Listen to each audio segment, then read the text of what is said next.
Welcome in of Way Back Wednesday by Wyo Predicts. We're excited to be joined today with Brendon Ehlers from Evanston, Wyoming. Thanks for joining on with us, Brendon. Thank you. Thanks for having me. This is a pretty cool concept you got going on here. Fun to follow along with. Awesome. No, thank you. Brendon, where did you go to high school? What high school sports did you play? Started out at Lyman High School. After my freshman year, moved over to Evanston and graduated from there in 2004. And I played golf and basketball. Very cool. Very cool. Did you have the opportunity to play sports past high school? I did, yes. I went on to Utah State and played golf there for 2 years. Had a great time there, great experience. Realized the winters in Logan were a little long, kind of like in Wyoming, and transferred to a college in Jacksonville called Edward Waters College, so I could play golf year round. And PGA Tour legend Calvin Peete, who kind of paved the way for Tiger Woods, had taken over the golf program. So I got to learn from him and play and practice with him at Edward Waters. And then after that, kind of why I moved down there to play year round is so I could play professionally or chase that professional dream, and gave that a run for 3 years after college. Wow. No, yeah, definitely Jacksonville's a little bit warmer than Logan, that's for sure. Oh, yeah. So through all those experiences that you had with college, high school, playing on a pro tour, what's something that you learned from golf that you found that's been applicable to your life? This applies to golf and basketball and also my professional career now, is, there are no shortcuts to success. You are kind of what you are, and the work that you put in is kind of the reward you'll see on the back end. And if you're not putting in the work, you can't really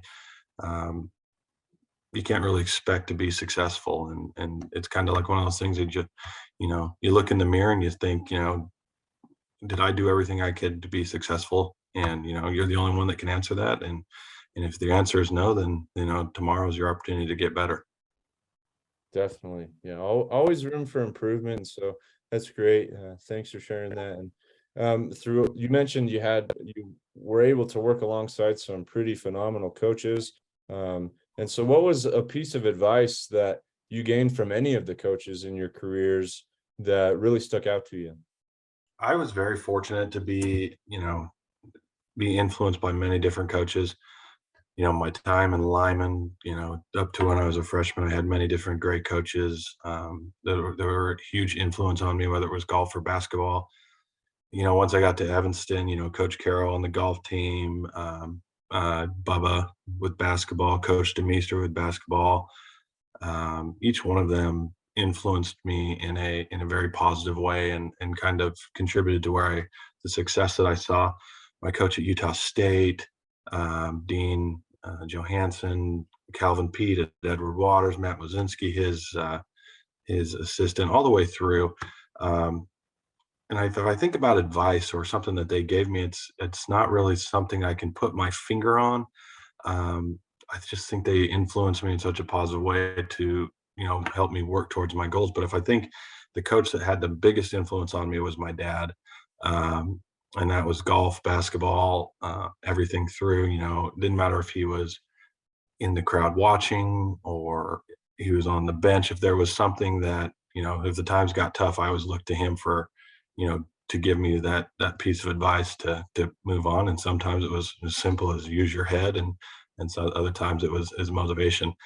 If I'd be in trouble if I didn't say probably the toughest coach on me that was probably my mother. She took no grief. And, if I wasn't performing to her standards, she was not afraid or bashful in letting me know.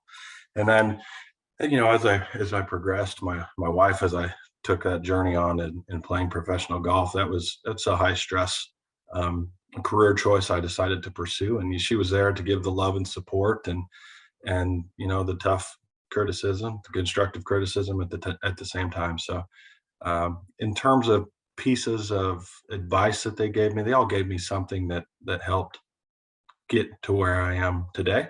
And I'm thankful for each and every one of them. Definitely. Yeah. huge puzzle pieces that make up the puzzle of life, and so that's tremendous. Great. Yeah. Absolutely. What was the best sports memory that you can remember, and why do you think it was like that? I think probably the biggest. I mean, I've been fortunate in athletics to experience a lot of success, and I had a lot of great teammates, a lot of great coaches.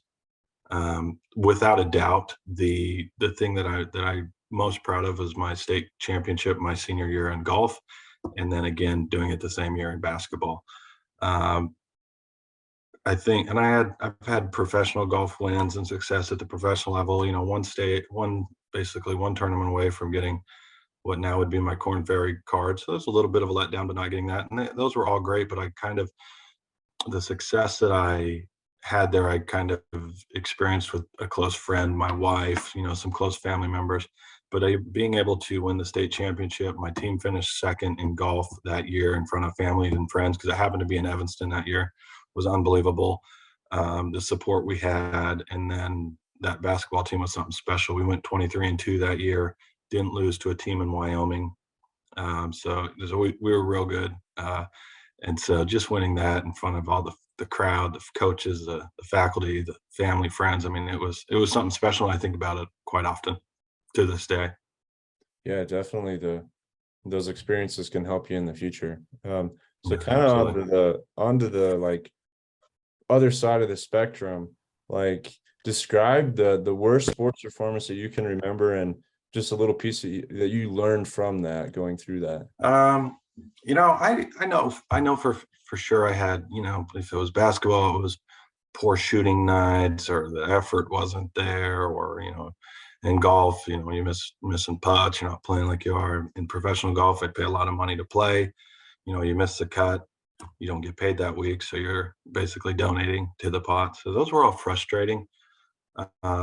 And it's hard to put my finger on one. I can tell you probably the worst beat I ever took, or the game that I remember the most that still pains me to this day, is to your alma mater when I moved to Evanston and we came back to Lyman the first time. The atmosphere was unbelievable. The gym was packed. There was really only people standing around the courts because there was nowhere to sit, and it was hot in there. And I was playing against a lot of my best friends that I'm still great friends with to this day, and I'm very close with. Um, but coming back and playing them in Lyman, where I'd grown up, there was a lot of emotion there, and we lost a close one. And to this day, that's probably the most painful loss I think I've had to deal with. I think probably because it was both a lot of my good friends, and they're to this day, they're not afraid to remind me of that beat. So. Yeah. From all this, where'd you end up? What are you doing now? Where are you at? Yeah, so I moved to Florida so I could play professional golf and chase that dream. I met my wife in Jacksonville. Her name's Christy, and she grew up in Ocala, so we relocated to Ocala when I was traveling full time, so she could be around her family. The winters here are like Wyoming summers, so it's really, I don't think I'm ever going to leave, unfortunately. But I would like to relocate to Wyoming in the summer months for sure. But we live in Ocala, Florida. I've got two little girls, Macy and Hallie, that are 6 and 3, and I got into the pharmaceutical sales. So I work for Nestle Health Science as a pharmaceutical rep. Still Wow. playing a little golf on the side, trying to keep the competitive juices flowing here and there. So Yeah, no, definitely the healthy juices, that's for sure. absolutely. Yeah, so we're gonna wrap up now just with what we call the final four on here. Four rapid style questions, meant to be easy, fun, and not very stressful. So yeah, what's your favorite emoji?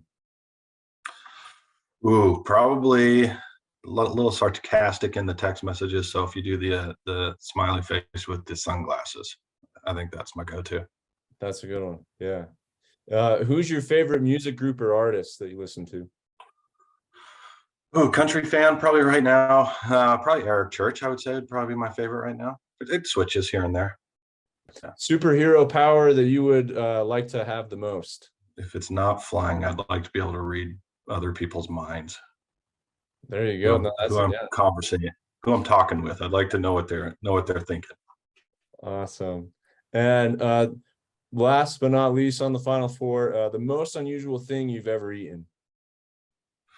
I'm kind of boring here. Probably eel, maybe on sushi, something like that. But you know, I I'm think you pretty got a lot of plain. people in Wyoming beat with that. So Yeah. You know, being close to the coast, you're open to those things. So great. But well, Brendon, thanks for joining us on Way Back Wednesday this week. Good luck to you in your life and for your family, and just thanks for jumping on with us today. thank you. This is it's been a great opportunity. Best of luck to you guys, and keep up the good work.